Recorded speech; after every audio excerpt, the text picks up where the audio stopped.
Esporte, saúde, criança na escola, de que maneira a gente pode acelerar isso, né? Ainda mais em tempos de pandemia. Bom, tem um projeto muito interessante que começa a ser ativado. É o Despertar para o Esporte, Escola Ativa. E a gente conversa com uma das coordenadoras do Corrida Amiga, que é responsável por esse projeto, a Silvia Stuck.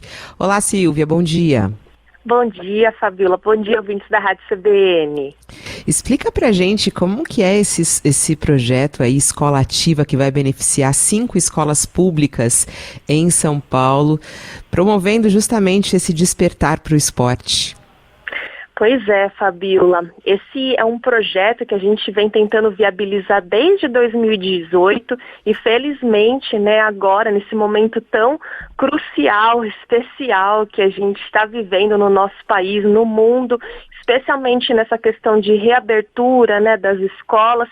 Então, ele é um projeto que, com todos os benefícios de cidadania relacionados à atividade física, esporte, mobilidade sustentável, inclusive agora também ele vem auxiliar então na reabertura das escolas, promovendo essas atividades ao ar livre. Então ele é um projeto que ele começa agora, né? Já começou, inclusive, já fizemos as palestras iniciais nas 5 escolas, estamos nesse momento de ajuste do calendário e ao longo do ano nós vamos promover atividades internas nas escolas, que é o circuito do pedestre que a gente levou, lembra, no aniversário da CBN, que tem as estações, né, que representam os espaços do pedestre na cidade, que trazem questões voltadas à acessibilidade também.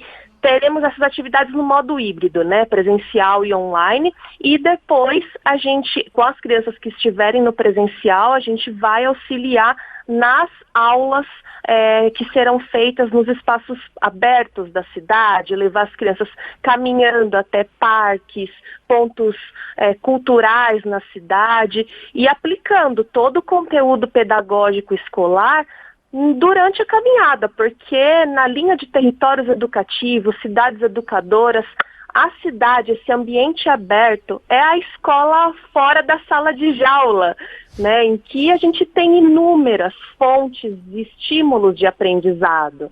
E, por fim, também a gente vai fazer uma sinalização nas escolas, que é a sinalização wayfinding, né, a sinalização do pedestre, que ela pouco existe na nossa cidade. A gente sempre vê placa voltada para carro, vire à direita, em 5 quilômetros você vai chegar em tal lugar. Não existe isso para o pedestre, falando não só a distância, mas o tempo de caminhada, como que é esse território, né, para realizar a caminhada. Então a gente vai fazer isso na escola para, desde pequenininha, a criança perceber e falar assim, ué, mas por que na cidade não existe isso? E então, a gente auxiliar nessa criação, né, nesse despertar também desse cidadão e cidadã mais ativa, para exercer a cidadania ao longo da vida dele e dela. É muito interessante, Silvia, essa conexão das crianças com a cidade, né? A gente que vive em São Paulo, a gente tem um distanciamento muito grande da cidade. Os adultos são muito desconectados. Os rios, né, da cidade, inclusive com as ruas, com as calçadas, com os parques, com as áreas públicas. É muito interessante a gente ver como que a pandemia nos fez olhar um pouco para isso, né, Silvia? Você que trabalha com mobilidade ativa, até recentemente uma pesquisa saiu, falou que o que as pessoas mais sentem falta é justamente de ter um verde perto, de ter uma praça próxima, bem cuidada. Você acha que, passada essa pandemia, essa situação, essa reconexão com a cidade se dará de forma mais efetiva? Eu vi justamente pesquisas que falam, né, sobre essa falta, né, de estar em espaços mais verdes. Também vi pesquisas que falaram do aumento do deslocamento ativo, né, a pé, por bicicleta. E, olha, Fabiola, por conta de tudo que a gente está vendo, eu fico na torcida, sabe? Eu não estou fazendo mais previsão, afirmações assim, eu só fico na torcida para que realmente passada essa pandemia, né, todo mundo vacinado, enfim, que a gente olhe para a cidade de um modo diferente. E, inclusive, eu acho que a mobilidade a pé, ela traz esse toque especial também, porque a gente não está falando só de andar a pé simplesmente, né? Ontem, inclusive, eu estava escrevendo um artigo e estava buscando trabalhos que falam sobre indicadores de caminhabilidade, né? E eu achei muito interessante, porque quando você fala ali da escala do pedestre, na microescala, porque temos várias escalas, né, urbana, macro, meso, mas o pedestre ele olha ali na microescala. Então tem a calçada, tem a faixa de pedestre, tem o tempo semafórico, mas aí você começa a ampliar isso, é até difícil colocar um limite, porque assim, esse deslocamento a pé, ele se conecta ao transporte público coletivo? Esse deslocamento a pé, a pessoa consegue acessar espaços verdes, espaços culturais, espaços bem cuidados no bairro dela? O caminho que ela percorre é arborizado, ou seja, deixa esse caminhar mais confortável, menos poluído para a pessoa. Tem rampa de acessibilidade, tem piso tátil, tem acessibilidade, né? Porque também ao longo do bonde a pé a gente trabalha isso, né, com a criança. Ok, para você, né, uma criança aí saudável, tá ok esse caminho, mas pensa, se você fosse uma pessoa idosa, vovô ou vovó, esse caminho também estaria confortável? Uma pessoa em cadeira de rodas, com deficiência visual, mobilidade reduzida. Então tem todo esse exercício de empatia, né? E a máxima do urbanismo inclusivo, que se a cidade ela é boa para criança, para pessoa idosa, pessoa com deficiência, ela vai ser uma cidade boa para todo mundo. E por fim, numa escala mais macro, que a gente até já conversou muito, Fabíola, né, em vários momentos que tivemos oportunidade, é sobre a questão da segurança viária e da segurança pública. A segurança viária, porque muitos pedestres morrem, né, atropelados em ocorrências, em diversas situações no trânsito. Isso não pode mais ser chamado de acidente, porque são situações totalmente evitáveis, né? Então, como que a gente lida com essa questão? A outra questão da segurança pública, quando a gente se sente ameaçado de caminhar numa rua que está pouco iluminada, está vazia, ser assaltado, enfim, sofrer alguma violência, como que a gente lida com essa outra questão macro no nosso país? Então, assim, é tudo isso que o projeto vai buscar trabalhar de uma forma lúdica, de uma forma divertida. Dos seus limites, né? Porque tudo isso que você está falando é justamente o cuidado, mas eu acho que quanto mais a gente usa a cidade, mais a gente tem capacidade de exigir uma cidade, né, para essas caminhadas. Voltando ao Escola Ativa, eu acho muito interessante quem está nos ouvindo e fica interessado, né, em de repente o seu filho ser beneficiado por um projeto como esse. Acho importante a gente dizer que esse projeto Escola Ativa, que vai beneficiar crianças de 6 a 12 anos de 5 escolas públicas aqui em São Paulo, ele vem de um projeto aprovado pelo governo federal, né, por meio da Secretaria Especial do Esporte, do Ministério da Cidadania, e tem patrocínios também, né, patrocínio de empresa, patrocínio também da Lei de Incentivo ao Esporte. Queria que você contasse como é que foi esse caminho, por que essas 5 escolas que vocês escolheram e a possibilidade de ampliar isso para as demais escolas da rede pública. Não, é excelente essa questão, Fabíola, porque leis de incentivo no nosso país, elas são essenciais para a gente ampliar os impactos sociais, ambientais, culturais de inúmeras organizações sérias e que atuam, né, nessas questões e se utilizam das leis de incentivo federal, estadual, municipal para realizar essas ações. E é um processo muito sério, é um processo burocrático, que tem um crivo, o projeto ele passa por um crivo, né, da Secretaria do Esporte, Ministério da Cidadania, e só depois que o projeto ele é aprovado é que você passa a identificar empresas que estejam alinhadas ao que você vai desenvolver no projeto para conseguir captar algum recurso para realizar esse projeto. Então, por isso que eu falei, foi um processo que começou ali em 2018 e só agora em 2021 é que a gente está conseguindo realmente executar. E pensando na ampliação, né, para a gente realizar isso em mais escolas, a gente já está em curso um outro projeto sendo analisado pelo Ministério da Cidadania para 2022. Então, ou seja, esse projeto também sendo aprovado, a gente abre aí a possibilidade para mais 5 escolas também receberem o projeto. Esse que está sendo executado agora, né, em 2021, as 5 escolas, a gente buscou, dentro das escolas que já trabalhavam com a gente em outras atividades, uma diversidade aqui no território de São Paulo. Né? Então, a gente tem escola ali no Canindé, Vila Mariana, Tatuapé, no Brás. E como esse projeto assim, ele é o primeiro que a gente está fazendo, os critérios foram esses, sabe? Escolas que já trabalhavam com a gente e que estavam aptas a desenvolver o projeto, porque a coordenação ela tem que ser uma coordenação muito engajada também, né? Para se alinhar a uma outra organização social, para desempenhar as atividades ali com compromisso, às vezes lidar com alguma situação ao longo do planejamento, né? Enfim, você está trazendo uma outra organização externa para atuar dentro da escola. Então tem aí um empenho da coordenação em receber o projeto. Mas assim, para não achar que em 2021 a gente não pode abraçar outras escolas, a gente tem o projeto de voluntariado da Corrida Amiga, que a gente está realizando atividades online somente, né, por enquanto, em várias escolas, e inclusive a gente está no momento de fechar parcerias.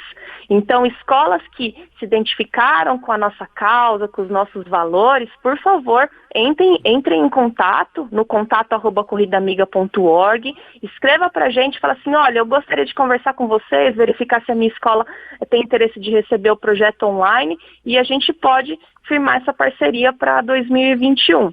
E as atividades online, assim, estão fazendo um baita sucesso, né? Desde o ano passado. A gente teve que se adaptar também ao contexto. Então, assim, tem jogo da memória que fala sobre mobilidade, tem jogo de tabuleiro, tem atividades lúdicas para as crianças desenharem qual que é a cidade dos sonhos depois que elas puderem voltar para a rua.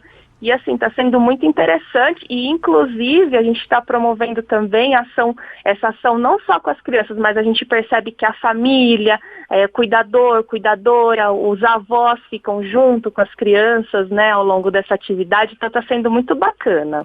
Ô Silvia, a Silvia do Corrida Amiga, para quem quiser procurar, ela está aí falando dos trabalhos, inclusive voluntários, você não paga nada para você participar desses projetos, são bem interessantes, vai lá em Corrida Amiga, tem no Instagram, tem site, é bem completo e bem bacana. Ô Silvia, quais são suas inspirações em relação a esses ensinamentos de uma cidade com mobilidade ativa, né? Para quem está entrando em contato agora pela primeira vez nisso, eu sei que você se inspira e pesquisa a respeito disso em muitas cidades pelo mundo, né? Quais são suas principais inspirações, né? Quais são os países, as cidades no mundo nos quais as crianças, desde pequenininhas, já têm esse contato, que nem na Alemanha eu sei que tem cidades lá que é proibido ir para a escola de carro, né? A pessoa tem que chegar a pé, né? Você não pode levar o seu filho a menos de 1 quilômetro de carro, que é o que acontece aqui em São Paulo diariamente. Quais são suas inspirações?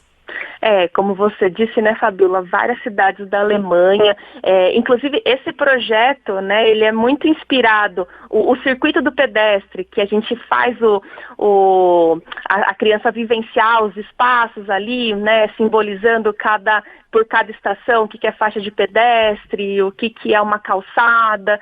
Ele também é muito inspirado nos projetos da Alemanha, que eles já possuem isso dentro das escolas, inclusive incluindo a bicicleta.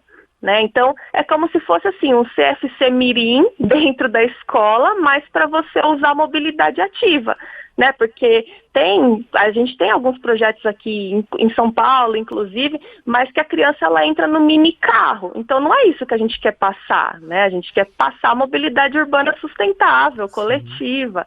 Então, projetos na Alemanha, eles inspiraram, sim, a gente a elaborar o circuito do pedestre.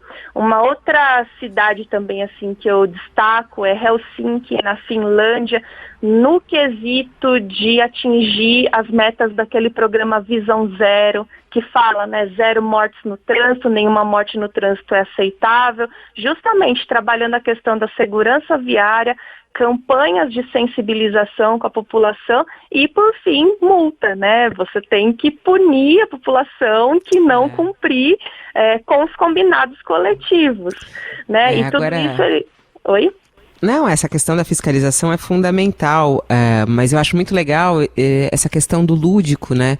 Nos caminhos para a escola, você vê aí nessas cidades que estimulam isso, é uma amarelinha no caminho das crianças. Então as crianças estão caminhando, tem fotos sobre isso, né? Nas redes sociais você encontra, aí as crianças pulam a amarelinha, aí no meio do caminho tem uma ponte divertida para elas passarem. Isso tudo é construído, é pensado no caminho das crianças, é convidativo, né? Quando a gente sai com uma criança para caminhar em São Paulo, é zero convidativo, elas ficam com medo, né? Há buracos nas calçadas, você não tem nada lúdico no meio do caminho. Numa praça é difícil encontrar alguma coisa lúdica, né? Que nem ontem mesmo a gente estava descendo, eu e Jéssica Bernardo aí na rádio, e a gente passou por uma praça, mas assim, uma tristeza, que não tem nada, é um banco de concreto, um gramadinho feio, e você fala assim, qual é o convite para uma criança estar aqui, né, Silvia? É disso que a gente está falando.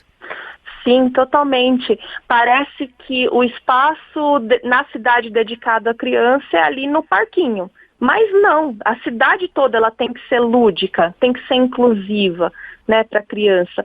E aí, nesse sentido, Fabíola, de intervenções criativas, coloridas, nós temos o urbanismo tático, né, espalhado no mundo todo, que justamente com material de baixo custo, de curto prazo, com vasos de flores, você já muda a cara totalmente, né, do ambiente.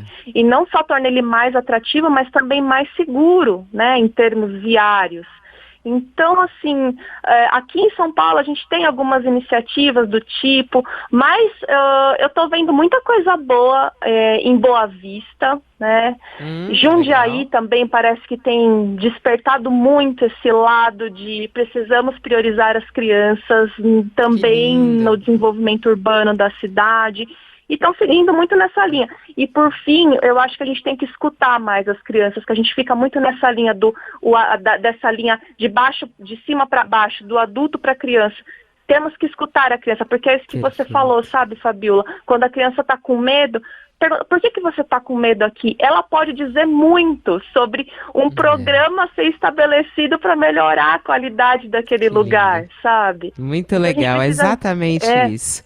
Muito legal. Ó, a gente conversou, né, com Silvia Stuck, ela que é do Corrida Amiga, o Instituto Corrida Amiga, que é essa organização que promove a mobilidade ativa na nossa cidade, que já fez inúmeras parcerias aqui com a gente, com os nossos ouvintes, e que agora está lançando o Escola Ativa, o Despertar para o Esporte. Vai lá no Instagram, vai conhecer esse projeto que vai beneficiar 5 escolas públicas em São Paulo, e eu acho que é uma baita inspiração, inclusive para as escolas privadas aí, gente. Vamos chamar o pessoal do Corrida Amiga para promover isso aí também na sua escola. Muito obrigada, parabéns, Silvia. Muitíssimo obrigada, viu, Fabíola? Até mais.